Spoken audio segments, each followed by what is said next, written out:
عليكم ورحمة الله وبركاته.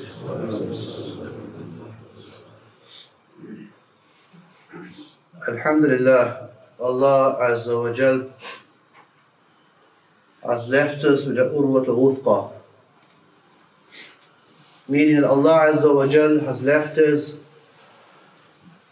with a connection to Allah Jalla wa Ala. It can never be severed. In fact, the person who is from the Ahl Qabair, a person who performs enormities in disobedience to Allah subhanahu wa ta'ala, that link to Allah's rahmah maintains and remains. Such that the Rasul alayhi salatu wasalam, when he said, "Ashifa'ati li tabair ummati," my intercession is for those who perpetuate and perform the enormities of my ummah, enormous qabair, the great sins, the tremendous sins of the ummah of Rasul sallallahu alayhi wa sallam.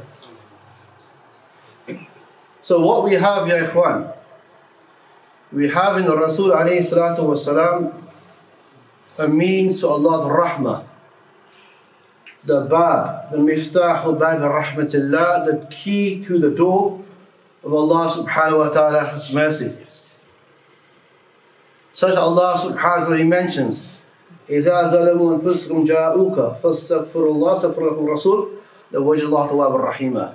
If they would have performed sins, and then they came to you, and then they sought Allah's forgiveness, and they sought Allah's forgiveness through you, sallallahu alayhi wa sallam, you indeed found Allah forgiving and merciful. And by this we understand the maqam al-mahmud, the tremendous station Allah has given the Rasul alayhi salatu wasalam. And the companions of radiallahu ta'ala anhum understood this. Such that when anybody dared to take from the honor of the Rasul sallallahu alayhi wasallam, the first people to respond to them were the companions themselves. And we learn this from the abiyat or the poetry which the companions used to recite in response to the kuffar. When they used to take from the honor of the Rasul and insult the Rasul sallallahu alayhi wasallam. Such that Hassan ibn Thabit, before Abu Sufyan embraced Islam, he said something about the Rasul sallallahu alaihi wasallam,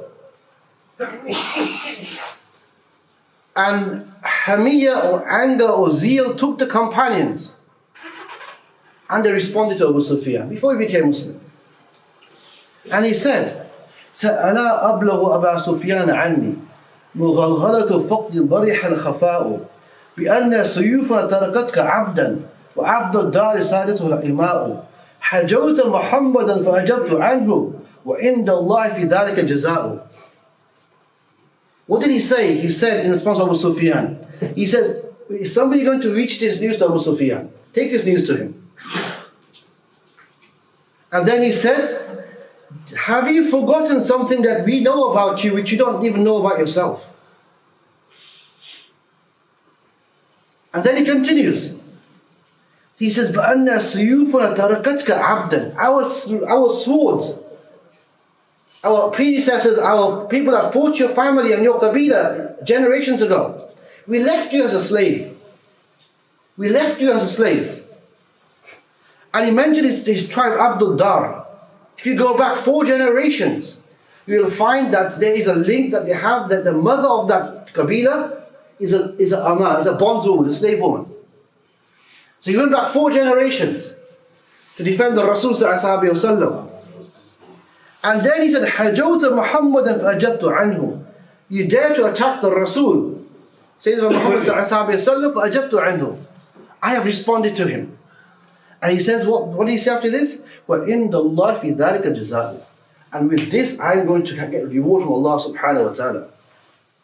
Meaning that the companions radiallahu ta'ala anhum at any moment, they would understand the maqam of the Rasul sallallahu alaihi wasallam. Such that Hassan ibn Thabit, when he also said, دَمَّ الْإِلَهُ إِسْمُهُ لَا إِسْمِهِ.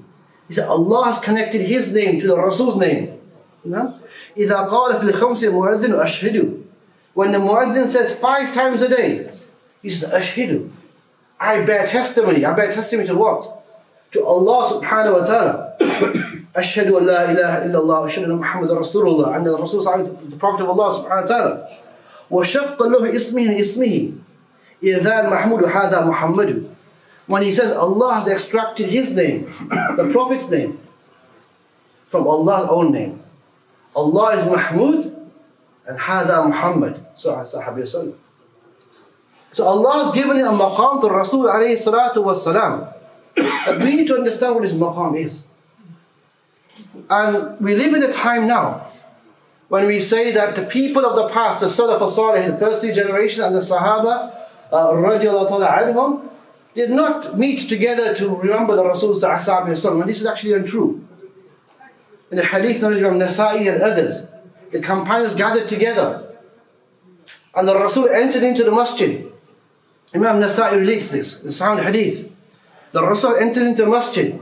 He sits with them and he says, what has gathered you? And they said, we have remembered the fadl of Allah upon His ummah by the coming of yourself.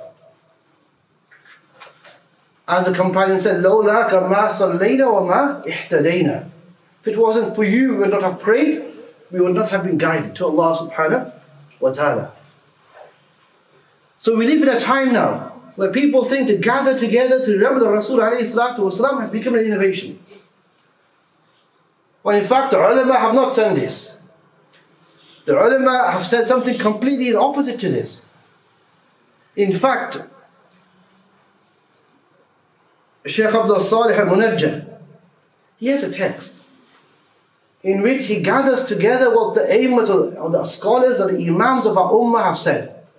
He said, بين المخطوطات والمطبوع وجدت أكثر 150. I've found more than 150 books between the manuscripts and the printed of Mawlid, things that we call the Mawlid. And we should not be scared of this word. We should not have an aversion to this word. We should have a violent reaction to this word. All it means is there's a gathering. Use conference if you want.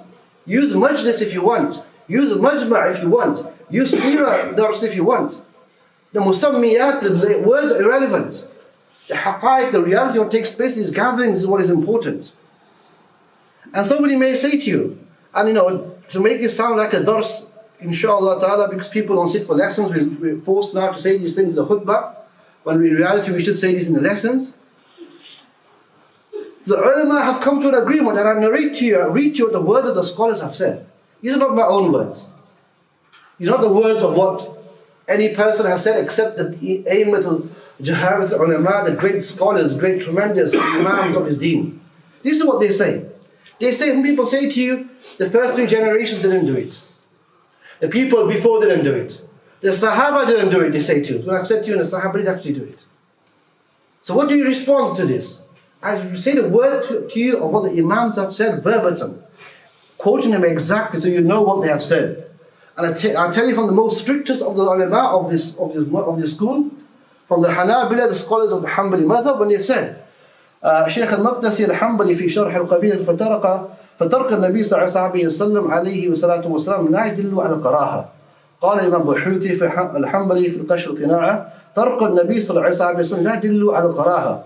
قال الإمام الشوكاني في فتح الرباني لم يقل أحد من أهل الإسلام أن ما لم يفعله الصحابة والرسول صلى الله عليه وسلم حرام. Those in Arabic will know what I just said. Those who don't, this is a verbatim translation. He says, Imam al-Maqdisi from the Hanabila ulama, he said that just because the Rasul left something to do something, or the companions left to do an action, that doesn't make it haram. That doesn't make it haram. How do you know what the ruling is? You look at the action itself. ماذا يفعل في داخل هذا مجلس? What do people do in the majlis? For example, alhamdulillah, we have Bukhari Khatam in the city. Alhamdulillah, by the fadl of Allah Azza wa Jal. What takes place in Bukhari Khatam? We read the hadith of Rasul Sallallahu Alaihi Wasallam. We read Quran. We do life of the Imam Bukhari. We do Khatam of Imam Bukhari, the last hadith of the hadith of Rasul Sallallahu Alaihi Wasallam from the Sahih Imam Bukhari. And we get together, we inshallah give some diyafah, some food for people to take some ajr. Every one of these actions in itself, is it permissible?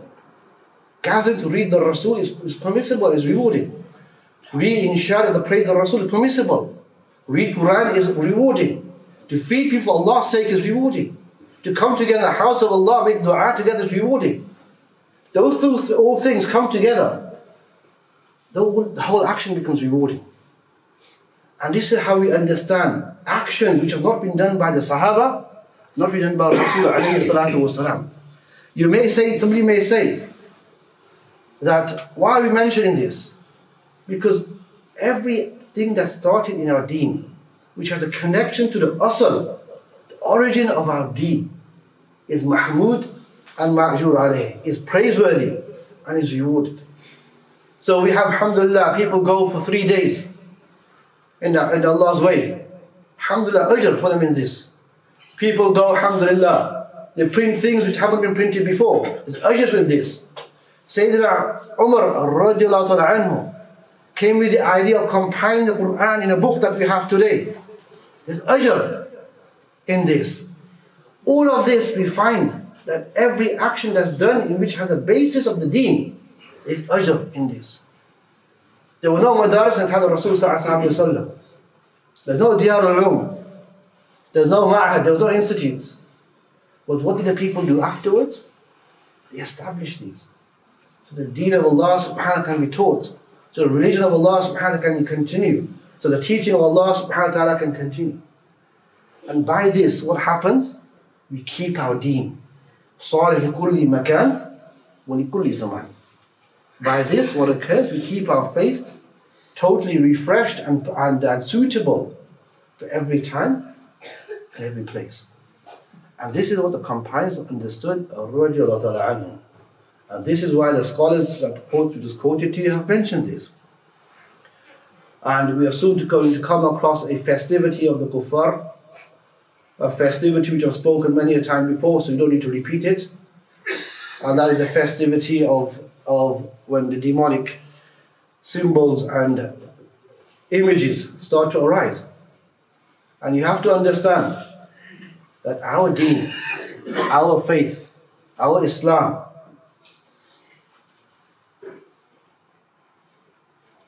has also munasabat, has also days that we remember, we think about, we ponder, we read, we refresh about our deen. Such as what? The Risal of Rasul in this month, or Rabi al-Awwal, has come to an end now. Or for what? The 27th of Rajab, when we remember Al-Isra al-Mi'raj. Like what? When we have Nisfa Sha'ban. Or like what? Sittat Shawwal, the 6th of Shawwal. Or like what? Like the Ashra al-Awwal from Dhul Hijjah. Like what? Like Ramadan. Like what? Famous dates in our tariq that we understand, the 17th of Ramadan, Ba'd al-Badr. We start to understand, we start to think, and we start to understand the sacrifice which the previous generation gave. You have this. This munasabat. And then you have the munasabat of the kuffar. If we don't remember our munasabat, our dates, our famous individuals, our deen, famous dates within our deen, and nobody's saying there's fadl in those dates of themselves, but you don't remember those, the kuffar will come and replace them with something else. So today we have speech going on amongst the Muslims now. Pumpkins are being ordered and being carved, not realizing the jack-o'-lantern. As you mentioned many times, if we don't need to repeat this, what are the demonic and any occult behind the jack-o'-lantern and so forth. We have Rasulullah, and they have kufr. So every time we forget the Rasul alayhi salatu wasalam and the munasabat with this, we start to move away from our deen. And this is why the ulama, when they mention these things, and they, like I mentioned, author more than 150 books and poetry that praise the Rasul sallallahu alaihi wasallam. This is collected. And to this day, we read this. We read this. And إِيَّاكُمْ, that you take your deen from other than ulama. And all warning be upon you that you take your faith from other than the scholars. SubhanAllah, recently somebody sent something to the faqir about saying that the companions of the early generation didn't